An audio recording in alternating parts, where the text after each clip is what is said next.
fallen angels, Anunnaki, Archons, Summerian gods, prophecy, Bearth, Dr. Brooks Agnew, latest leak project. Ladies and gentlemen, thank you very much for joining us this edition of Leak Project.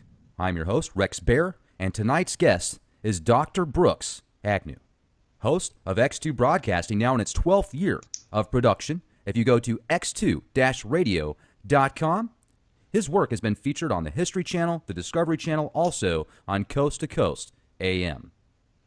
Heralded by millions around the world as the modern-day John Galt, we are going to dive deep into his new production, Bearth. 2 Earths and 1 race for time. Who are the agents of the Nephilim? What is the creation and destiny of our Earth? Who are these enormous empires moving mammoth amounts of power and wealth for themselves? Who are the 5 races of beings talked about in Genesis? Is there really 2 families fighting for control of the world? And are they the seeds of Lucifer and Adam? Make sure to subscribe to Dr. Brooks Agnew's YouTube channel and listen to his cutting-edge talk radio at www.x2-radio.com. Dr. Brooks Agnew, it's an honor to speak with you here at the Leak Project. How the heck are you? Oh, wow. It's the same here, an honor. It's great. I mean, yeah, Charlotte's been rocking and rolling, for several years now. And this is the first time I've ever written 3 books in 1 year. So I got to tell you, it is quite the project. I just could not lay it down. Oh, that's fantastic. I mean, obviously, to put that much work together in that short amount of time is nothing short of extraordinary, but the actual material itself is phenomenal. I mean, if somebody goes to your YouTube channel and just listens to the trailer of Bearth, they're automatically going to be hooked. I mean, there's just so much intense data in there that, let's get into that. I mean, why did you start writing these books? What happened? Was there something that just clicked one day and you said, yeah, I need to put this together? Well, actually, my co-author, E.J. Clark, and I wrote a series of books starting in 2004, and I think we finished the last one in 2011.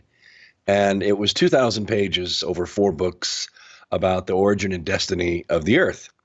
And we covered a lot of the ancient civilizations, what they thought about the Earth, where they thought the Earth came from, what they thought the purpose of the Earth was, and how it was tied into humans, and what it was going to happen to it at the end times. And it was such a fascinating story. And I think in the 3rd volume of it, I had spoken about it on Coast to Coast with George Norrie, and the interview was over, which is about 5 o'clock in the morning for me. And about 8 in the morning, I get this phone call from a director in Florida. And he says, hey, I just listened to your interview on Coast to Coast tonight, and I think you should write a screenplay for that. Well, I didn't know a screenplay from a lump of coal, so I told him that, and he said, well, listen, buy a piece of software called a Final Draft, learn how to use it, and write a screenplay. So I did, and it took me most of the year of 2011 to do that, and I sent it to him. And he sent back a note saying, congratulations, you just wrote a big screen movie. Well, I was all, excited. Hey, this is great. But then nothing happened. We didn't raise any money. We didn't find any movie stars. I mean, it's very difficult to pitch a screenplay, as it turns out. So it sat there, kind of unattended from 2012 to 2016 in January. And then what I decided to do was sit down and say, well, I'm not going to let it sit here as a screenplay unnoticed by anybody. I'm going to turn it into a book. So I started writing. Well, that first book made the publisher in February. Like a month and a half, it was done. Went on Coast to Coast, bam, it went right up the charts on Amazon. And I told him, yeah, I'll probably finish the second book around Christmas time. That second book was on the shelf in June. So I just stayed with it, and now I'm almost finished with the 3rd volume. And it has turned into such an amazing, deep, powerful, like action-adventure story. It is fiction in that I use fictional characters, but everything in it is true. All the events, all the catastrophes, all the criminals, they're all real. And I use their real names. It's really something. All right, that's a lot of info, and if you can make it exciting for somebody, then it's going to be a lot more palatable for them to make it through. Now, if we could get into some of this stuff, I mean, this is just so much data here. You talk about the agents of the Nephilim. Who are the agents of the Nephilim? That's a very good question. I've read a lot of books, and sometimes the Nephilim are mentioned, But, when we did the Ark of Millions of Years, our investigations found there are actually several layers of the Nephilim. There are the fallen angels Nephilim, which are these immortal beings with immense skills and abilities who tempt and teach mankind how to do all the things they're not supposed to do, like weapons and warfare and alchemy, all this kind of stuff. And as it turns out in history, they actually went to war with men along their side fighting, and many of them were lost during that period of time. And what they learned in very short order is that there were about 200 of them, and very short amount of time there was about 200 million of us. So it was easier for them after those wars to work from behind the scenes. Unfortunately, when we go to the big screen, this falls out into things like the Force, the dark side and the light side. You have the Sith Lords, you have witches and warlocks. You don't really have the Nephilim. You have types and shadows of them. So in this book, I decided at the end of the first volume, you sort of are introduced to this Nephilim whose name is Semyaza. He's right out of the book of Genesis. You're just introduced to him just briefly. Sort of like Thanos is introduced to you at the very end of one of the Marvel comic movies with the Iron Man. And then in the second book, the Nephilim takes a much more active role because the books are written in third person, so you can actually go to where the Nephilim is in the bottom of Cheyenne Mountain running things and manipulating things. And the general that works with him, through their conversation, the reader learns about their creation of most of the religions of mankind, and how the first thing he did after he formed the religion is instruct that religion to hate and condemn all other religions. And then they did it again and again and again and again, and they kept mankind at war for millennia, fighting each other over different beliefs in God. And then they got into money, and they started manipulating money, and they invented the forms of alchemy, moving men away from gold and silver to play money like paper or ones and zeros, and then they began manipulating that. And over a period of time, they were able to plunge every single nation on earth so deep in debt that they could not move. So all of the things that are happening around us right now, the way our elections playing out, the way we see our press being manipulated from deep, dark dungeons of coordination, it's all being done by the Nephilim. And I name them and I show them in the book, and I think it's going to be the first, really big screen idea that actually brings the Nephilim right to the people's faces. Well, that's fantastic. Now, the Nephilim, are they the Anunnaki? Is it all in the same? Potato, potato. No. What the Nephilim did when they got here is, of course, they began, breeding with women. And then they had offspring, which were also some of the tribes called Nephilim. And then they, further generations, they had different tribes of giants. Some of them were sterile because they were too much of a hybrid, and others could reproduce, and we still have those giantess genes in, floating through our DNA here and there around the planet.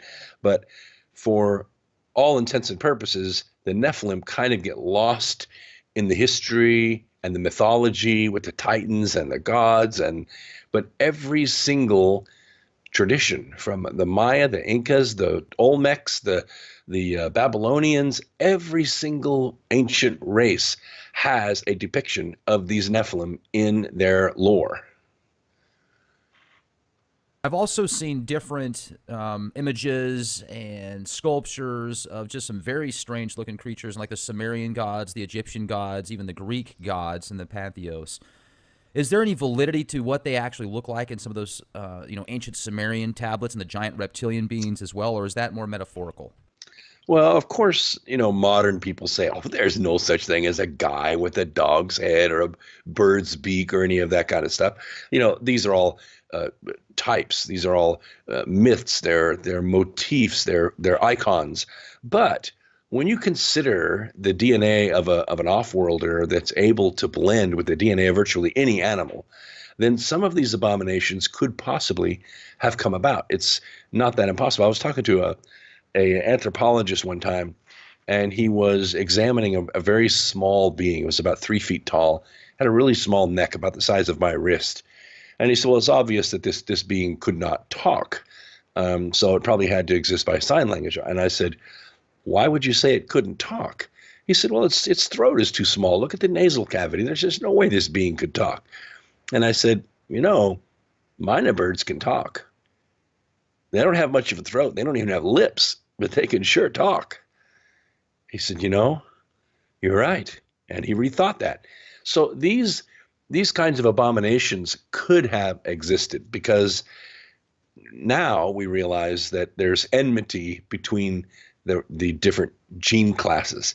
You can't take two unlike animals and mate them and get an offspring. I mean, you can take a Ginny and a Jack and get a mule, but you can't take a horse and a dog. You can't take a pig and a bull. It just will not crossbreed. But when you talk about the Nephilim DNA, the original Nephilim DNA, they could crossbreed with everything. And so these abominations were probably a possibility. And so the Nephilim, there's good and bad factions. There are. In the beginning, according to the mission that I've been able to discern from different writings, not just the Book of Enoch, but also the Zohar and the Sefer Yetzir, which is the oldest book in the Kabbalah, their original mission was to come here and kind of watch over early man as they were coming along, help them with things like teach them how to grow corn and how to, breed flowers to make sure that they had crops from year to year, those kinds of things. But, angels are peculiar beings in the sense that they're not supposed to have free will. They're supposed to just follow orders, use their skills and their judgment to accomplish the mission that they've been given. They're not supposed to use free will. So when these angels began to exercise their free will, especially with women, then they fell. They were cast out. They were cast permanently into the third dimension. So they're here with us. Now, I'm not saying they're going to come walking out, in Times Square and go to war with us. I don't think they would survive. But they could be in the castles, in the tunnels, in the mountains, in the dungeons of the great leaders of the world, teaching them way advanced principles of management and mathematics and manipulation so that they can become very powerful and follow their greed to its end. What do they look like? Well, there are a lot of different shapes of them. I went to Rosslyn Chapel, which is it's in Scotland. If you go to Edinburgh and go straight west, you run into this little tiny town of Rosslyn, and in Rosslyn is the chapel. If you go into the chapel and you're careful, you can go around the outside wall, because you remember this was originally designed and built by John, so the legend goes. I'm talking about John the Beloved. There's also a well there and all kinds of other things that he's responsible for. In the walls are carved depictions of all of these different beings, and a lot of them have weird shapes. They have like long arms and fur, but a human face. Some of them have wings. Some of them have kind of bare feet with claws. So all kinds of different genetic expressions, shall I say. But they're all highly intelligent, very ancient beings. And it even has a depiction of Semyaza tied up with a rope and turned upside down, indicating that he was cast to earth.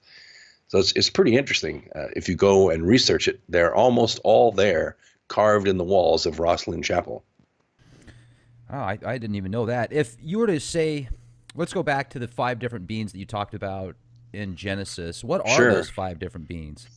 Well, I mean, it's pretty easy. First of all, you have Adam, who was built out of the earth itself, and then, but he's built by God, who's not from this earth. He comes not from this earth to this earth and makes Adam and puts him on the earth. And then you have Eve, which is made from his rib. It's not that difficult for us to do that today. If we wanted to, we take the mitochondrial DNA from the marrow of a bone of a male, grab the female DNA, and make a compatible being with that male. We've done it with animals. But that being said, that's just, a zygote. Then you have to implant that in a womb, let it come to term, deliver it, raise her, and then bring her to earth. So there's another being that's not from this world, Adam or Eve. And then, of course, you have God. Then you have Lucifer, that's 4. And then you have the Nephilim, before you get out of Genesis 6, that's 5. None of these beings are from here. Now, is Lucifer a Nephilim? No, Lucifer's a different class of being. Lucifer is from one of the oldest creations. His original name was the Light Bringer, and he was integrally involved in almost all of the creation scenarios. Anytime you go to a church and you learn their initial deep doctrine, I don't care if it's in Africa or if it's Eskimos, you're taught the creation story. Lucifer was involved in all of that. So when it came time to form man in the image of God, it was a different project because there were lots of beings in the universe, but none created in the image of God, none with a pathway like his. In other words, if God's going to have offspring, he's going to have offspring like him. And so what happened was they had to choose someone to be sort of the Lord of that world. Lucifer assumed it would be him because he was one of the oldest, most glorious, most intelligent beings in the universe. But he was passed over. It went instead to Jesus. So this is a classic story. It's told in the Popol Vuh. It's told in just about every ancient story that you can think of where you have two boys, one older, one younger, one more glorious and one humble. And it's always the humble one or the second born that gets the inheritance, whether we're talking Esau and Jacob or whatever. And the older son always becomes driven into a jealous rage about the younger son that got his inheritance. And they fight. They fight forever. They never give up because they want their inheritance. And so that's who Lucifer was. So when Lucifer came to this world, he came during the day or the period of time when God had left the earth. Adam was here for a long time, maybe 10,000 years. He was naming the animals. He lived on this garden planet, which we can call Eden if you like. And at the end of that period, before even the next day, then they bring him Eve. Adam receives all kinds of commandments, instructions, teachings through this time. But Eve doesn't receive any of that. She's brought here, and then Adam teaches her. So then they separate because they're not driven by anything. They haven't been given any instructions to copulate or multiply and replenish the earth or anything. They're separate beings on this garden planet of Eden. Lucifer comes during that time in physical form. But first he goes to Adam. And Adam, of course, is this ancient being who's been now breathed into the life of this body that God made. And he says, well, hello, my old friend. And of course, Adam doesn't know him from Adam, right? His memory's been wiped away. He's a fresh new being having a new life. And so basically Lucifer tries to tempt him to partake of the tree of good and evil. And Adam tells him to take a hike. Sorry, I received commandments from the big guy. I'm not doing it. Long story short, Lucifer goes looking for Eve. Now, it's unknown how long it takes him to find her. It could be a month. It could be 100 years. But he finally finds her. Now, Eve is a different being. Eve's soul comes through the tree of souls. That's well described in Christian doctrine. The guff. It's a connection between where the souls await to get immortal life and to where they're connected to the fetus and born, with a belly button and all of that process. Eve is a different class of being. Eve is on the pathway and is the mother of all living because she is the matriarch of that pathway. Long story short, Lucifer beguiles her and impregnates her. And of course, she is fallen. She is undone. She is in so much pain and so much guilt that she goes running to Adam and explains to him what happened. Well, he could just say, too bad, so sad, you're going to be gone. God will just bring me another woman. But he didn't do that. He loved Eve so much that he said, if you go, I go. Show me how to partake. And she became pregnant again, and the twins were inside of her. And she gave birth to Cain and Abel. Cain is the seed of Lucifer. Abel is the seed of Adam. Lucifer convinces Cain to kill Abel. thus preserving his seed. And of course, Eve has many more children after that. But the story is that's how the seed of Lucifer came to be on this earth. That's how the spirits that followed him out of heaven after the war in heaven reach this planet. And they're here, and they're alive, and they're born evil, and they're evil their entire lives, and all they can think about is death and domination and the joy it gives them to inflict pain on another person. Now, there's obviously different versions of those ancient stories, and I've heard a lot lately about the Anunnaki and their influence, and I've also been reading heavily into the Nag Hammadi treaties. I first read through it about 5 years ago, started researching the Archons, and if you read through the secret book of John, it even has this one area where it talks about how demons were a part of making man, essentially, and there was a different one for every day of the year. It broke down into 365. Is very symbolic. But it seems like if you read through some of those Nag Hammadi treaties, the actual scriptures themselves are a lot less tainted and rewritten than some of the other Abrahamic texts. Now, I'm not saying one's more accurate than the other. I'm certain. I look at it as an agnostic and neutral approach, just to get the most information. But I certainly appreciate what you're bringing to the table, and I'm wondering if that's the case. You're saying that everybody that's from that bloodline essentially is evil? Everyone that's from that bloodline or has enough of that DNA in their bloodline makes a biological place for one of those evil souls to come to this world. And they've been born here many, many times. Now, I don't want to leave out the other race of man you just brought up, because before Eden ever came here, millennia before that, there were other races on this planet. And the Nephilim worked with them too, taught them how to war. And there was no end to their ways or their weapons race, their arms race. They fought for so long, and their weapons became so powerful that they were actually able to split the ocean floor open and sink entire continents.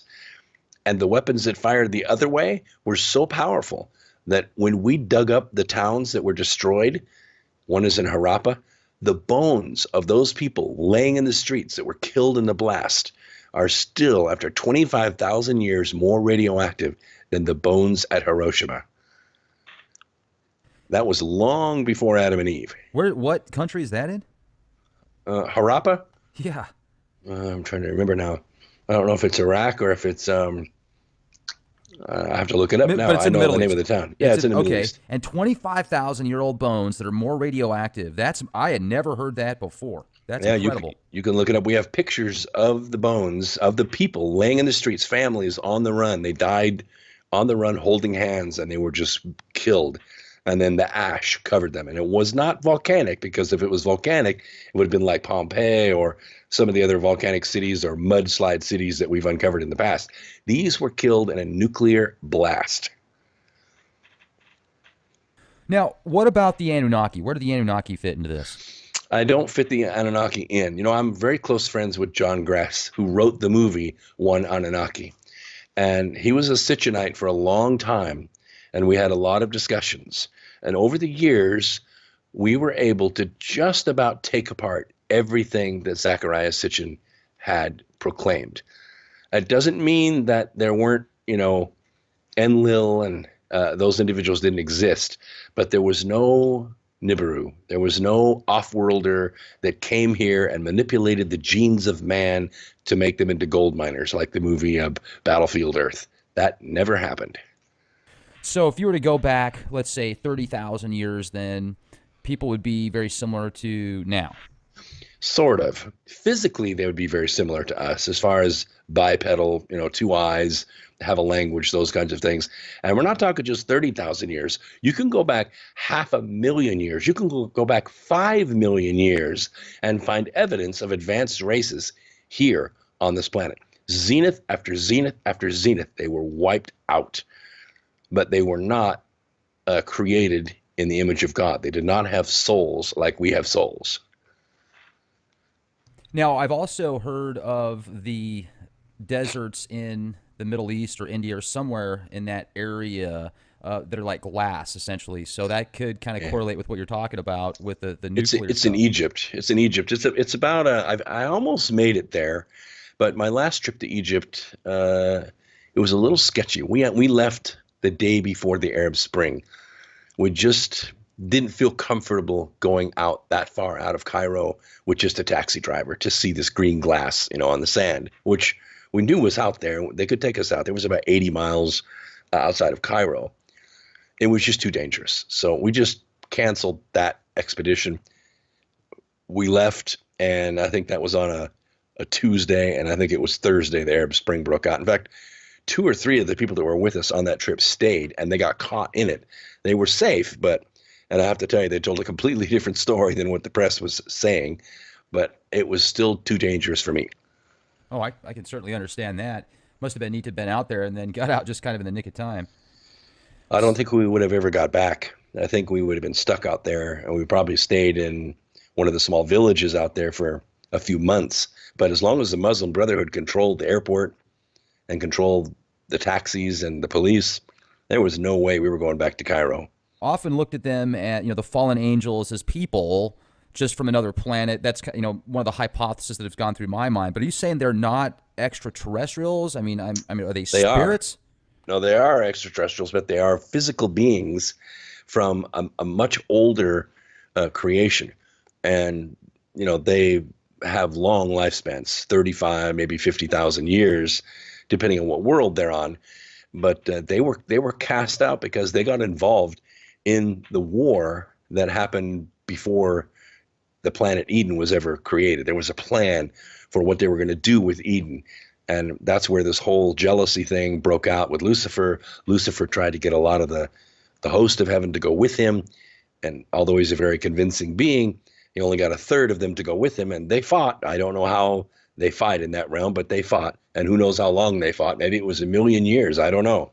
But they were eventually cast out. And the Nephilim were involved in that. So they were sent to this world to watch over man as angels. And they exercised their free agency and their free will, and that made them fall. I understand. I'd be just fascinated to know more about when you talk about in the Bearth trailer these global players that are doing some of these just monstrosities to the earth and how they're taking all these resources and moving it from point A to point B.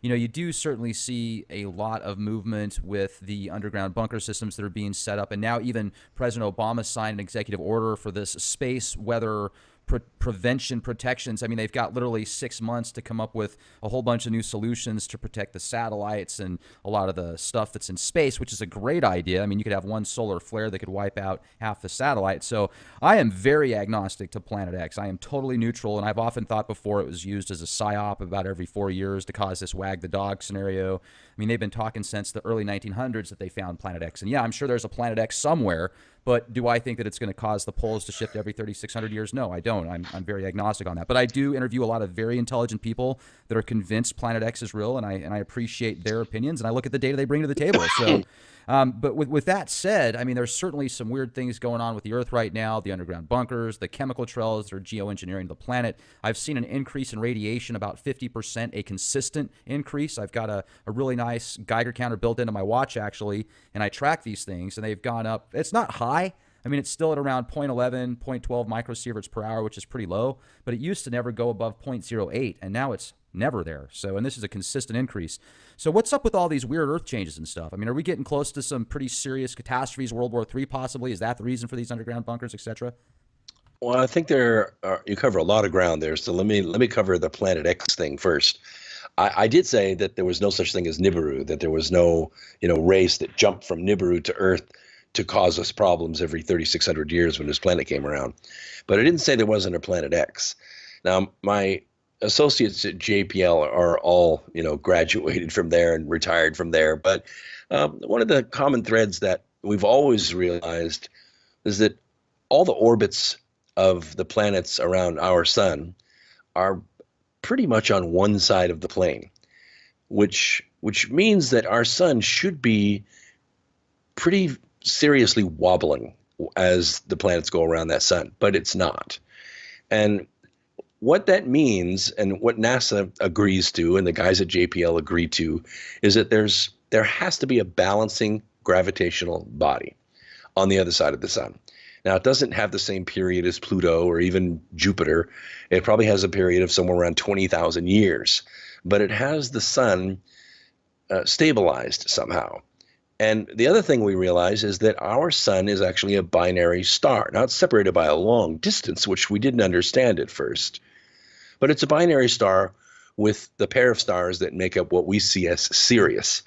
Sirius is in the same place in our sky that it was 11,000 years ago. It hasn't moved, which means our sun's revolving around that sun. It's exactly the same, even though all of the signs of the zodiac move through the precessions every 26,000 years. That star doesn't. It stays in the same spot.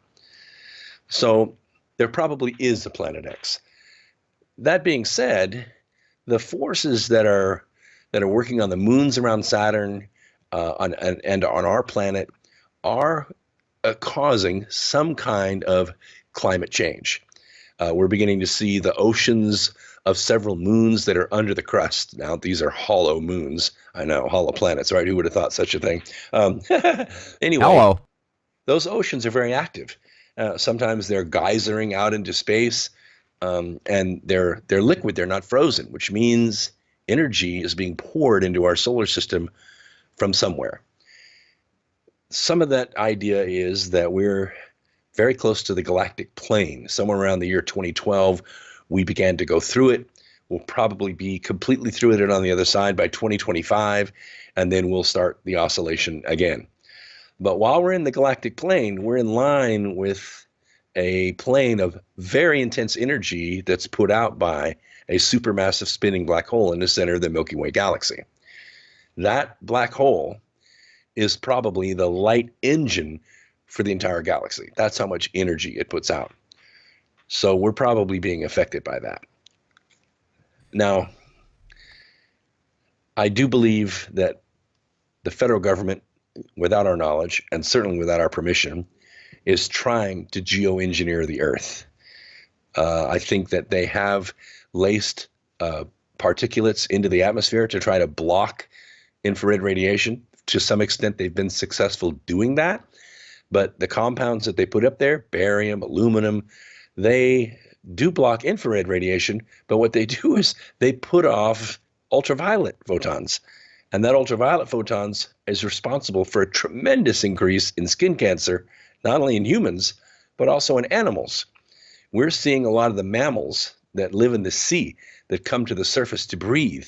They're washing up by the thousands with these intense UV burns, which come from these UV rays that are intensified down into the very few first centimeters of the seawater. And so their skin is not used to that. They're used to the regular UV that hits the water, from at sea level. But they're getting hit with 1,000 times that much, which is the result of these chemtrails. So I think there's a lot of that going on. Now, I'll be honest with you, this summer and up until like just today, I haven't seen a chemtrail here in North Carolina. Last year, we were covered with them. This year, we have our Carolina blue skies back. Jets go over, they leave a little short contrail, a half an inch long behind that plane. Well, I mean, it's a half an inch long when I hold my thumb up to it. But there's not these long billowing trails that last all day and haze out the afternoon like we've got last year. It's really remarkable to see the extent. Now, if the president comes out and says, climate change is the biggest threat we face, and the military goes to him and says, well, we have this new weapon to fight global warming, it's called chemtrails, I can guarantee you, I was in the Air Force, I can guarantee you if we have a weapon, we are going to use it. Right. Well, and then with that said as well, I do remember back in 2013, I was in Colorado Springs in January, and the chemtrails were so bad out there that I even made a comment to a couple of my coworkers. We were taking a walk in the morning time. I had a pair of polarized sunglasses on, and I could just see the particulates falling from the skies. It was so heavy, and I made a comment, and one of my coworkers, she goes, "No way, really?" I go, "Yeah, put these on," and she put them on, and she looked, and she goes, "Oh my God, you're right." It's pretty intense, isn't it? I mean, it's just so, even all throughout the Four Corners area, when I would stop at a national park and make comments about how foggy it was, people are like, yeah, we can't figure it out. We never seen it like this before. Maybe we saw those wildfires they got out there. said, probably not the wildfires. But anyway, I mean, that's a whole other episode. So I can definitely see these things going on, and I'm wondering if it's nefarious purposes. Maybe they say they've got good agendas for it, and it seems like they're good at selling something at, disguised as a benefit when in reality it's not. So, but let's talk about the two Earths and one race for time. I mean, do you literally mean two Earths? Yeah. In the Arc of Millions of Years series, one of the discoveries that we made, it was very early on, I think in the second volume, was called the Union of the Polarity.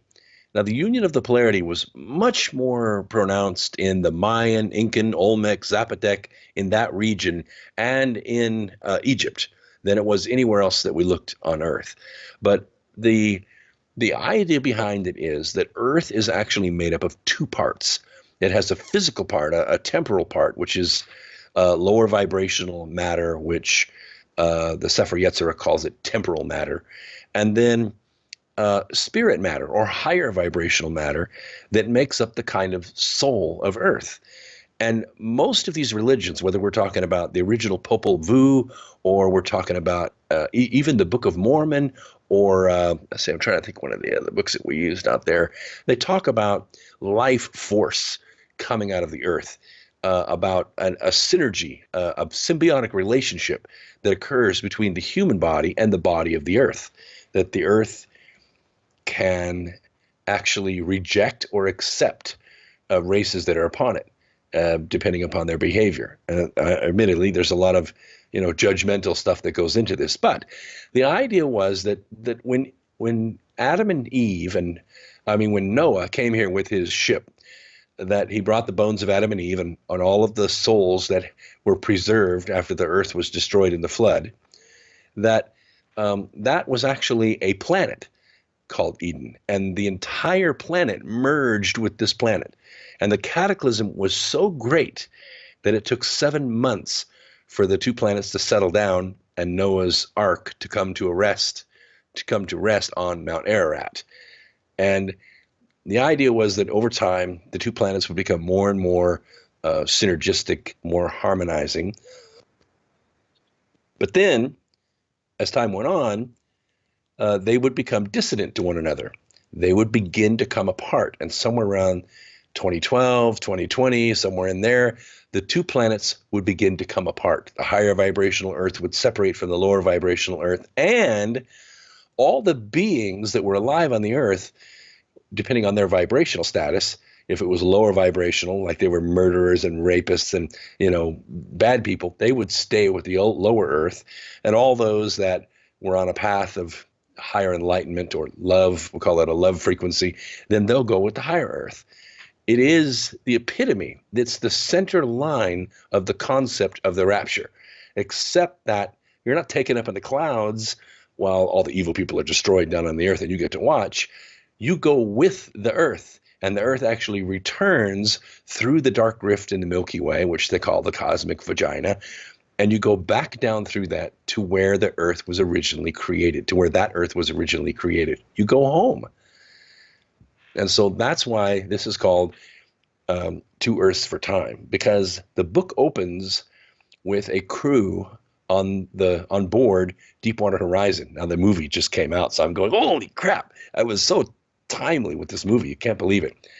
Here are these guys on the Deepwater Horizon, and one of the young guys, his name is Orphan Bayezid in the book, sees these two giant waves go past the horizon out there in the pre-dawn Gulf of Mexico. And as the waves pass, this giant drill rig lurches one way and then the other and then back again, and the drill pipe breaks. And that's what causes the explosion. Now, the one thing that we do know from factual evidence, because I went and investigated myself, I went to Mississippi for a year and investigated this. The owners of Deepwater Horizon did, in fact, move their money less than 30 days from when this occurred. Purchases were made, strategic purchases of rig fire prevention companies. Stock was moved. Insurance policies were doubled. What I found out was it was a tragedy, but it was not an accident. Several people very high up knew what was going to happen and when it was going to happen. And so I tied it into the book by saying the Nephilim know the timing of this stuff. And so they get their followers, they get their big money brokers, the ones, their big donors, as it were. They protect them and they guide them through these cataclysms so that they can profit from it.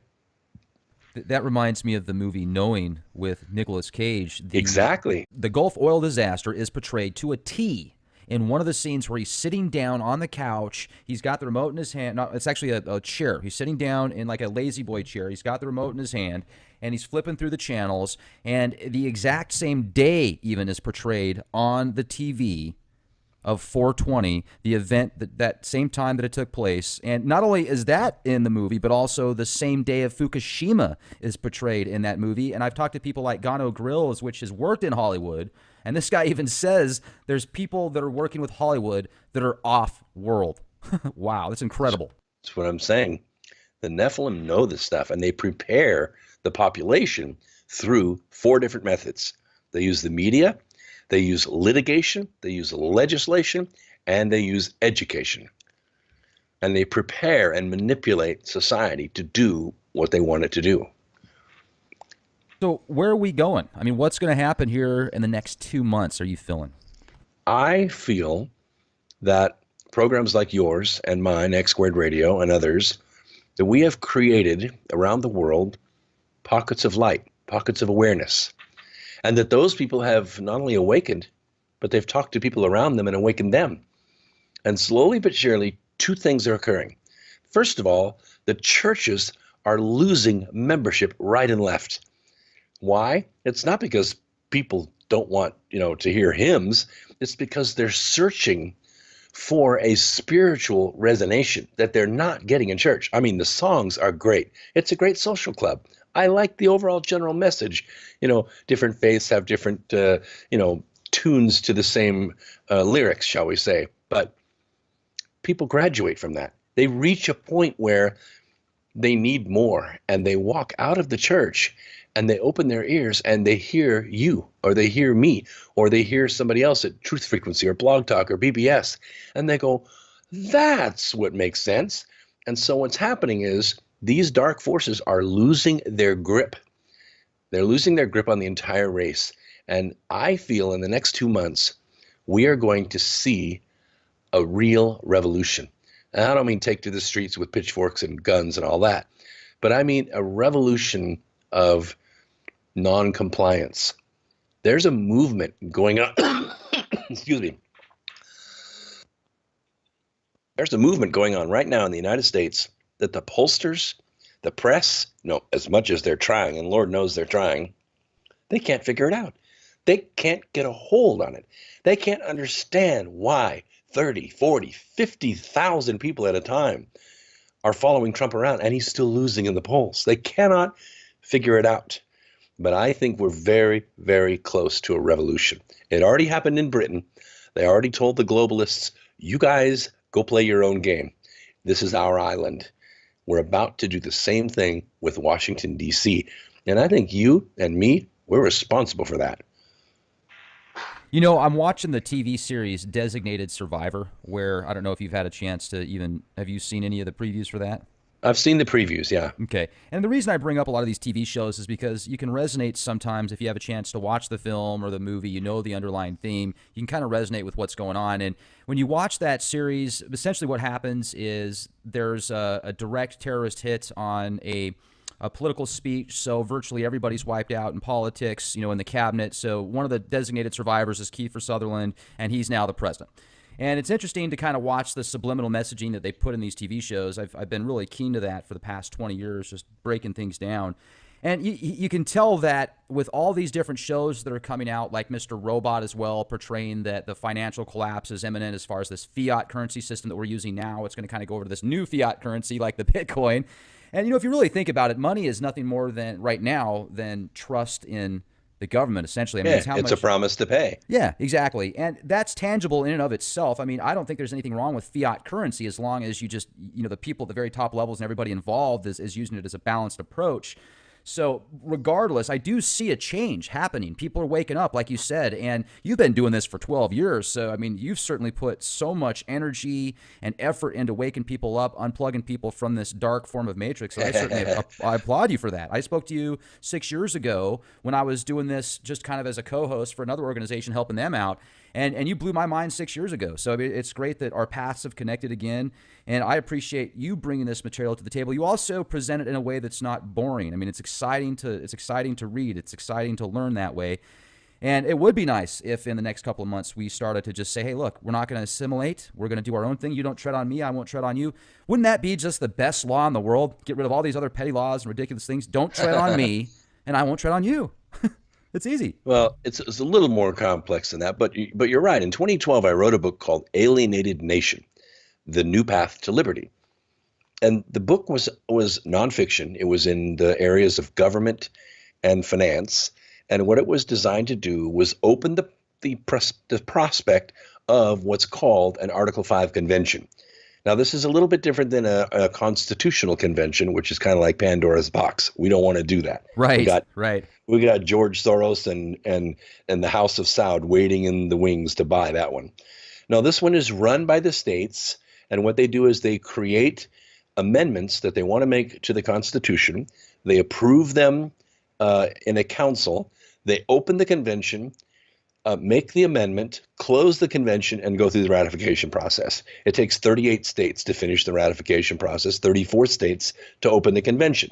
Well, at the writing of that book, there were 0. Now there are 26 states. We sent the book to every governor, all the state legislatures around the country. Another book was written the next year in 2013 by Mark Levin called The Liberty Amendments. His didn't make it to number 1. Mine did. Alienated Nation made it to number 1. It was my first number 1 book on Amazon. But the point is that people started listening. Mark Levin listened, and now they've got this organization called COS, which is conventionofstates.com. They've got regular webinars going on. They've held 2 planning meetings at Mount Vernon, which I think is pretty auspicious myself. And I think next year sometime, we're going to have 34 states. And they're going to go after the 3 areas that we outlined in the book. First and foremost is exactly, well, pretty much what you just said. We're going to take the agency government apart. That was set up in 1933 by Roosevelt. It has since grown from a couple of dozen agencies then to more than 655 agencies now. They write law, they pass taxes, they assess fees, they take police actions. They have seized almost 700 million acres of land of the West, and they have no authority to do this. So we're going to take the agency government apart. No more regulations that have the force of law. Writing a tax without representation by the people is tyranny. And so that part's going to come apart. The second part, we're going to try to balance out these powers a little bit here. We're going to address Congress, because Congress has an approval rating somewhere, it goes up and down, but it's somewhere around that of hemorrhoids. And I think classic.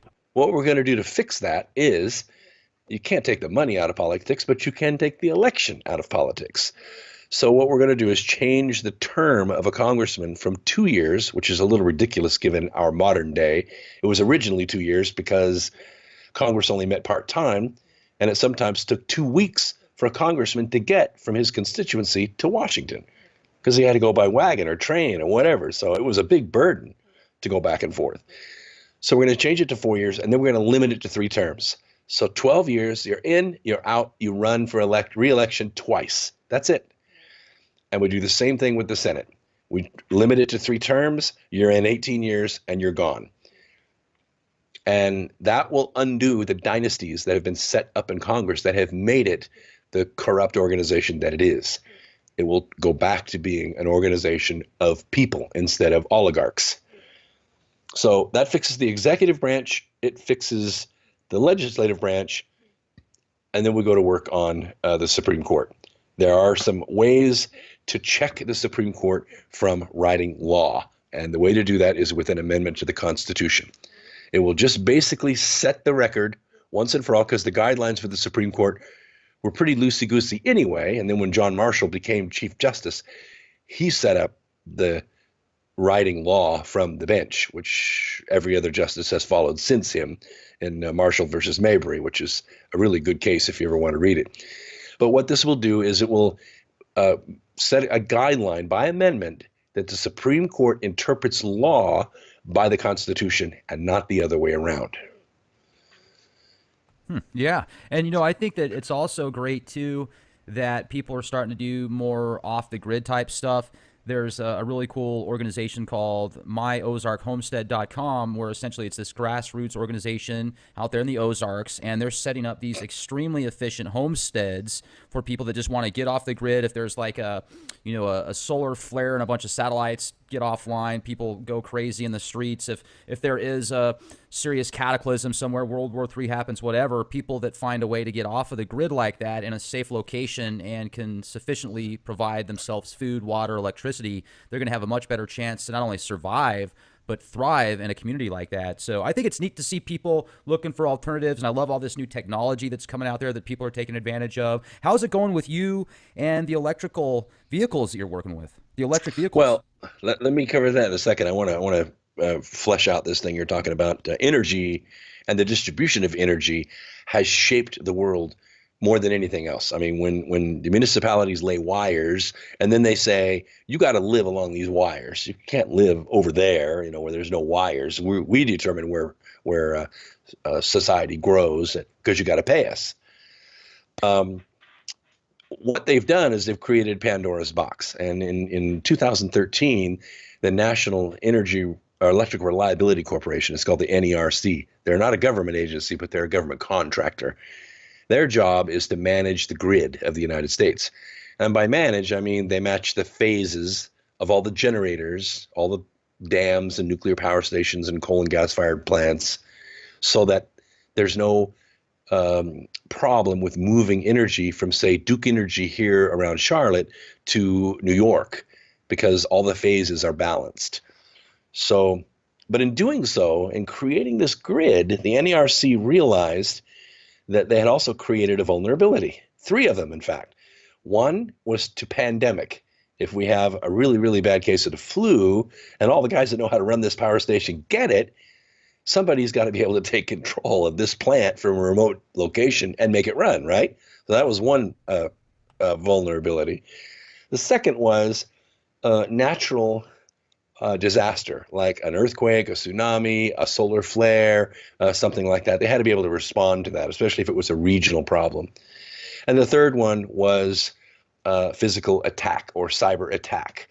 But before we had the grid, we didn't have a national exposure like that.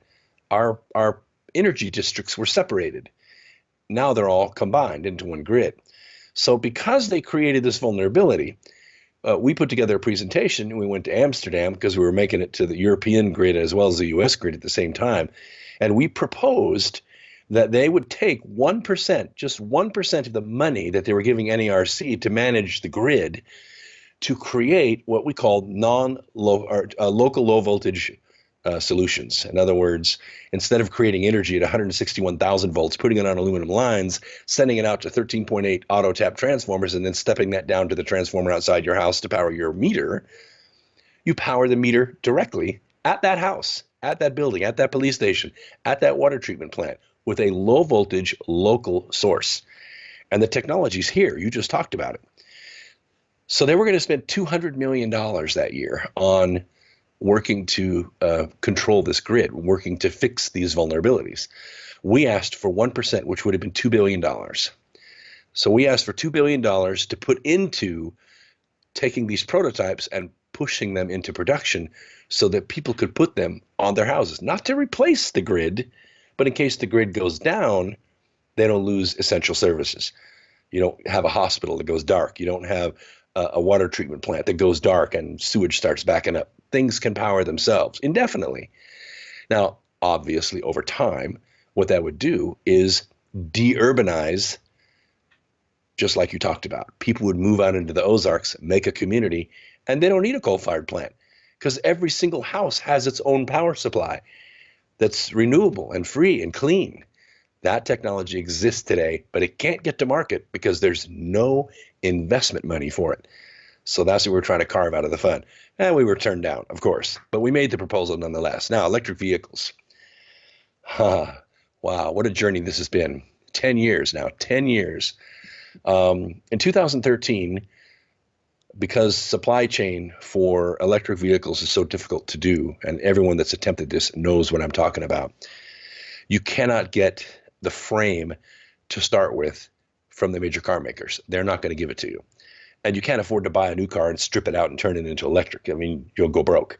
So we had to design our own frame from the ground up as an electric truck. And by the time we were done, it took us about a year, we had the lightest, fastest, only on-highway electric pickup truck in the world. It was 1,000 pounds lighter than a Ford Ranger, twice as fast, twice the payload, and about the same cost as a Chevy Silverado. Last year, we were 4 months through the airbag testing portion of that truck, and our airbag supplier got hit with an unprecedented federal sanction. That airbag supplier it was one of the biggest in the country, went all but belly up from that federal sanction. It took out every electric car maker in America, including Tesla. You think that was by design? Oh, hell yeah. We've been telling them for 10 years how to fix it, but they wouldn't do it. The DOT would not do it. They let it get so bad that people started getting hurt from it, and then they did the recall. At 23 million cars, nobody can afford to do that. I mean, their bonds are being stressed like you wouldn't believe. So they backed out of our airbag program. So we had to find another airbag supplier, and by the time we did that, the cost of getting the airbag quadrupled. So we had to go back to the capital markets and look for more money, and that's where we are right now. We're in mothballs looking for money, and I'm sitting here with 75,000 orders I can't fulfill. 75,000 orders for electric trucks that could revolutionize the world, and you can't do anything because of a silly airbag. And Rex, I had to stop there. I could have had 200,000 orders, but I stopped the sales department from selling them. Man, what could I do personally to help you out with this? You know any high net worth individuals that want to make a lot of money, send them my way. Man, I'll tell you, you certainly have so many different options, and you're doing so many things at once. I don't know how you do it, man. Definitely the contributions of John Galt are similar. This is great, man. Now I see why they reference you, and people often consider you the new John Galt. Well, we have a lot of like-minded individuals we've taken under our wing, people that have created technologies that would never, ever have seen the light of day. That's what makes our truck so efficient. That's what makes it so light, so powerful. That's why our patents are, I mean, the examiners are sitting there with their jaws on the floor, but they passed them. So we're there, and we're untouchable. We're the only truck in the world, and nobody can get close to us for at least 2 or 3 years. So if there was a way to get the thing taken care of, like safety issues and everything, airbags, if that could get taken care of in the next 6 months, it would still take a couple more years to do all this, I'm sure, because you've got to get everything else together. No, all the safety stuff is done. We've already passed all our crash tests. All that's done. All we have to do now is put the 3 airbags in it, and which is basically a licensing process. It takes, between that and the electronic stability control braking, which are done simultaneously, it takes about 8 months to complete it. But once we contract, once we start sending cabs on the sled, programming the controller, which takes about 4.5 months, a lot of iterations. It's a slow process because you have to draw the bag, build the bag, pack the bag, launch it, photograph it, program, launch it again. It takes a lot of data to make sure that the bag's going to work perfect one time, but every time, one time. Anyway, it takes about 6 months to get that done. We can start taking orders and setting delivery dates once we're in the contracted process. What if you did like a 3-wheel, set it up as so you could classify it as a motorcycle? Then we could sell trucks, but that's not the business I'm in. Check out that new 3-wheeler. Yeah, I get you. I could do it. I could sell them in India, but I'm not going to compete in a business where I'm going to make $200 on a truck. This is. I've been in the car business since the early '90s, manufacturing vehicles with the big 3, actually big 4 if you include Nissan, and I know how to do it, and I've done it a lot of times, millions of times. This is the business I'm in. Have you reached out to Elon Musk? Is that a bad idea? Because I know he's my competitor, not my colleague. Gotcha. I didn't know if there was a way maybe you guys could join forces and do something together. But at the same time, I can certainly understand that. Of course, there's a way that could happen, but it hasn't happened. I I don't want to go understand. into the details of that, but Oh no, no, I Elon got you. Elon Musk ended up with the Tesla Motors from my friends who founded Tesla Motors. Oh wow. Well, I'm not trying to put salt on a wound there. Jeez. Well, hey, you know what they say, man. I mean, the universe has a way of putting things together, and with all the good energy and stuff that you've put out there, certainly it's going to find its way back around for you. And Certainly, with the it's not airbag, random. yeah, with this airbag thing being pretty much the biggest factor right now, something could turn up, man. Maybe there's somebody else out there working on some new technology or something. Anybody that's listening to this presentation, if you'd like to know more about Dr. Brooks Agnew, if you want to listen to his radio shows, he's been doing this now for 12 years. x2-radio.com. That's X Squared Radio. Also on YouTube, make sure to subscribe to Brooks Agnew YouTube channel. And before we close out tonight, I know you're super busy and it's been a long day for you, so I'd like to say thank you very much for coming on the show. Hey, that's no problem. And by the way, anybody that goes to Amazon and buys the Bearth trilogy, which the third book should be coming out here by the end of the month, and they send me the receipt, the instructions are inside the cover of the book. I will send you the audio version of the book for free. So if you're not a good reader, don't worry about it. I read it for you. And the audio book is for sale by itself at xsquaredradio.com. Well, that's what I was going to ask too, because Amazon seems to take a very large chunk. I think they take about 50%. So if there's a better way, And they raise the price. And Amazon has a program called Audible, but if you want to spend $25 on an audiobook, go there. You can buy it from my site for $4.95. perfect. I'll take that opportunity. Well, right on, man. This has been fantastic. I certainly hope that things work out for you with the electric vehicles here and everything else. And if you ever get a chance to do that Center of the Earth expedition, that would be awesome. I'd have to wait for the ice to break open again. It's refrozen. It's back to its 1981 levels, so there won't be any going that way for a while. Well, yeah, well, we'll certainly appreciate everything, Dr. Brooks Agnew, and you have a fantastic day. My pleasure. Thanks, Rex. Absolutely. Thank you so much.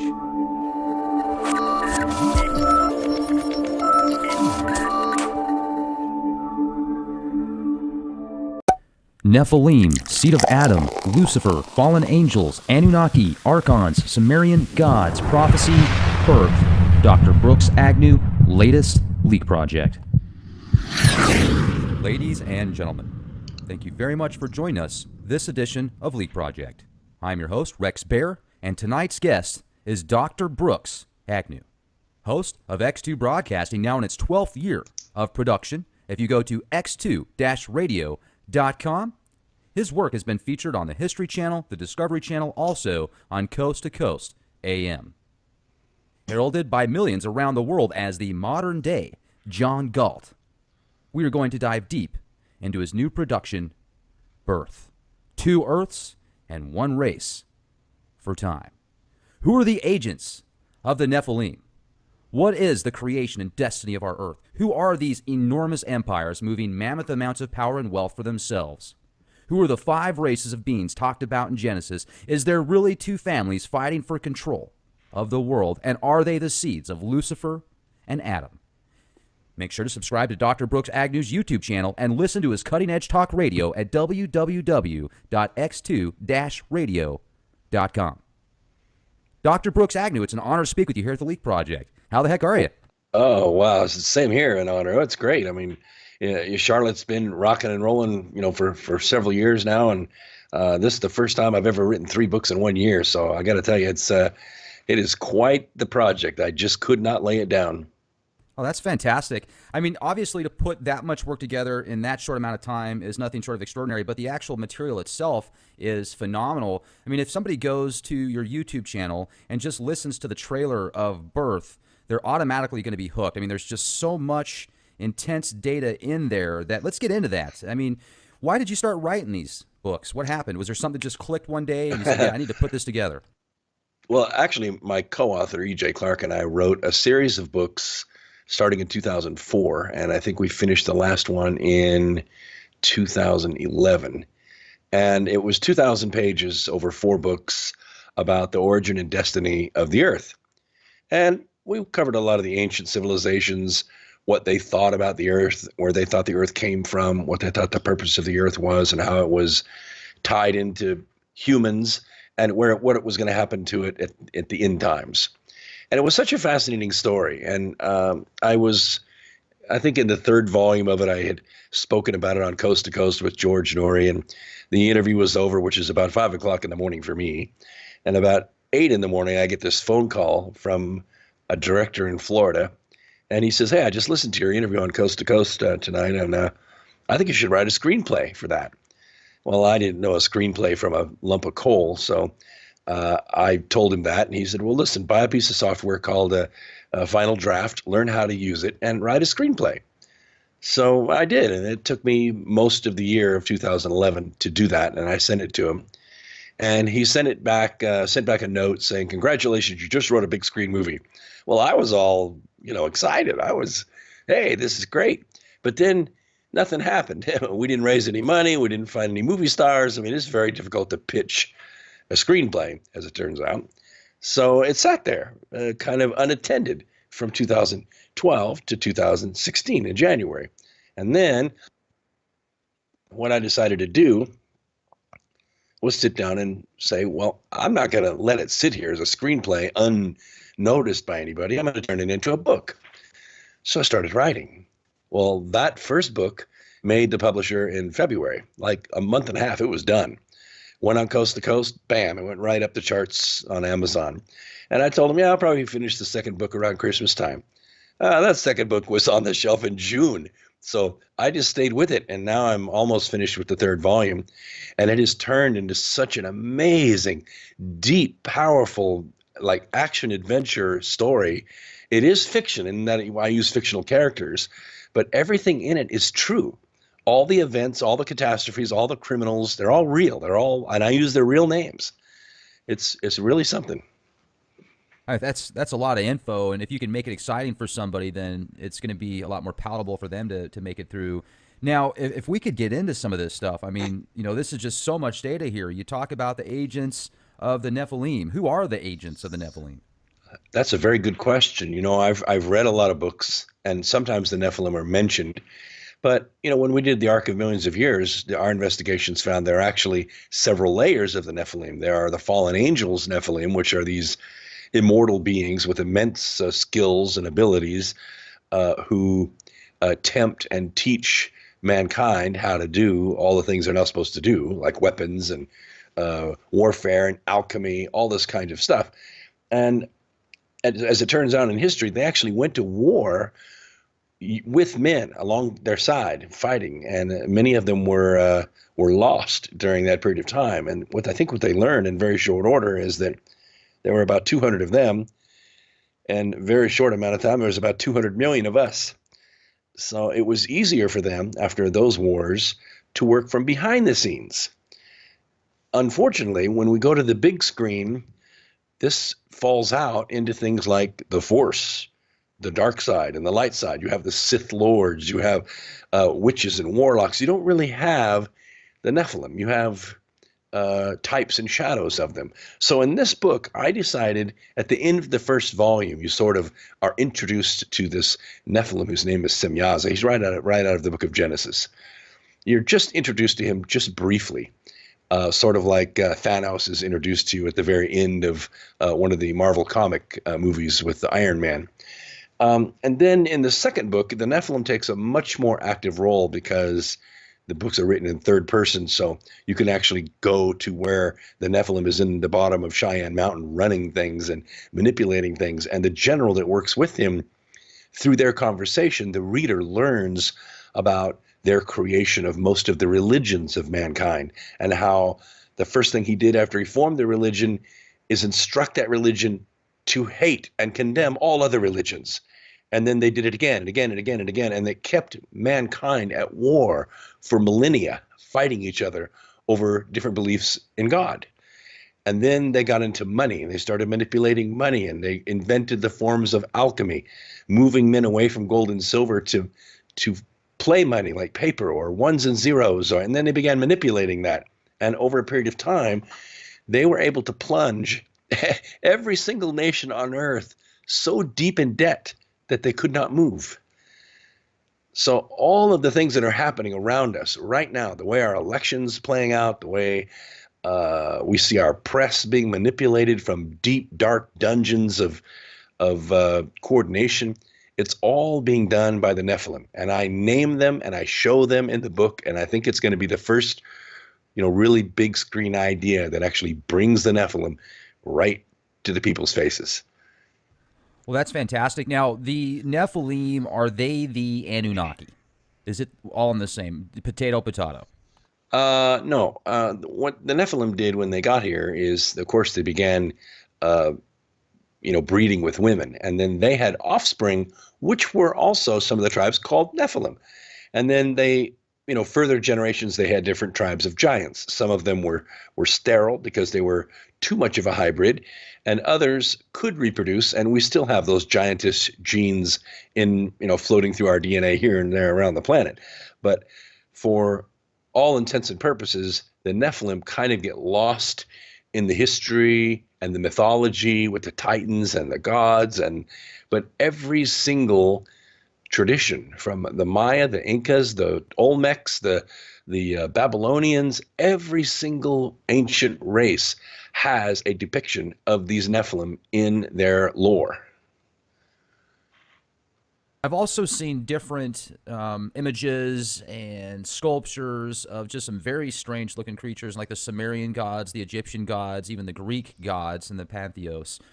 Is there any validity to what they actually look like in some of those ancient Sumerian tablets and the giant reptilian beings as well, or is that more